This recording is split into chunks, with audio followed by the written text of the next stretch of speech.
അപ്പോൾ ഇന്ന് നമുക്ക് തമിഴ്നാട് സ്റ്റൈല് ആമ്പൂർ ചിക്കൻ ബിരിയാണി ഉണ്ടാക്കാം. നമ്മുടെ തലശ്ശേരി ബിരിയാണി കഴിഞ്ഞാൽ പിന്നെ എനിക്കിഷ്ടം ഈ ആമ്പൂർ ബിരിയാണിയാണ്.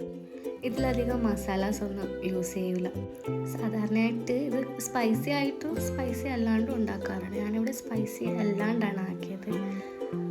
അപ്പോൾ ആദ്യം കുറച്ച് Kashmiri chillies, dried chillies soak ചെയ്യാൻ വെച്ചിട്ടുണ്ട് ചൂടുവെള്ളത്തിൽ.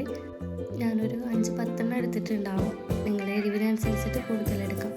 എനിക്ക് ജീര സാമ്പാർ റൈസും ഒന്ന് നല്ലോണം കഴുകി വൃത്തിയാക്കിയിട്ട് 1 മണിക്കൂർ സോക്ക് ചെയ്ത് മാറ്റി വെക്കാം. ഞാനിവിടെ ഇന്ത്യ ഗേറ്റിൻ്റെ റൈസാണ് എടുത്തിട്ടുള്ളത്. ഇനി നമുക്ക് മസാലയ്ക്ക് വേണ്ടിയിട്ടുള്ള 4 ഉള്ളിയാണ് ഞാൻ ഇവിടെ എടുത്തിട്ടുള്ളത്. അരിഞ്ഞ് മാറ്റി വെക്കാം. ഒരു 2 തക്കാളിയും എടുത്തിട്ടുണ്ട്.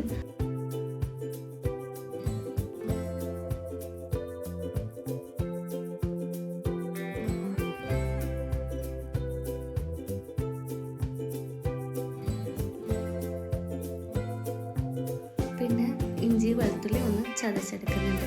ഇതിൽ നമ്മൾ പച്ചമുളകൊന്നും യൂസ് ചെയ്യില്ല. ഇനി സോക്ക് ചെയ്ത് വെച്ച ഡ്രൈ ചില്ലീസ് കുറച്ച് വെള്ളം ചേർത്തിട്ട് ഒന്ന് പേസ്റ്റ് ആക്കി എടുക്കാം. ഇനി പ്രിപ്പറേഷന് വേണ്ടിയിട്ട് ബിരിയാണി പൗഡറിലേക്ക് 1 സ്പൂൺ ഗീയും കുറച്ച് ഓയിലും ആഡ് ചെയ്ത് കൊടുക്കാം. എന്നിട്ട് ഹോൾ സ്പൈസസ് ചേർത്ത് കൊടുക്കാം.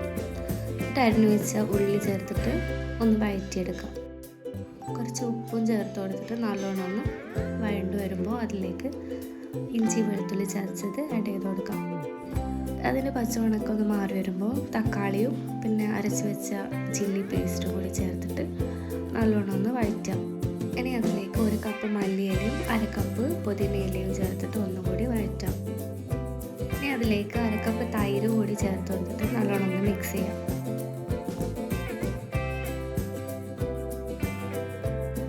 ഇനി നമുക്ക് കുറച്ച് ഒരു ടീസ്പൂൺ ബിരിയാണി മസാലയും ആവശ്യത്തിന് ഉപ്പും ചേർത്ത് കൊടുക്കാം. ഇനി ക്ലീനാക്കിയ ചിക്കനും കൂടി ചേർത്തിട്ട് എല്ലാം കൂടി നല്ലോണം ഒന്ന് മിക്സ് ചെയ്തെടുക്കാം. ചോറ് വേവാൻ ആവശ്യത്തിനുള്ള വെള്ളം ചേർത്ത് കൊടുക്കാം. 1-1.25 കപ്പ് വെള്ളമാണ് ഞാൻ എടുത്തിട്ടുള്ളത്.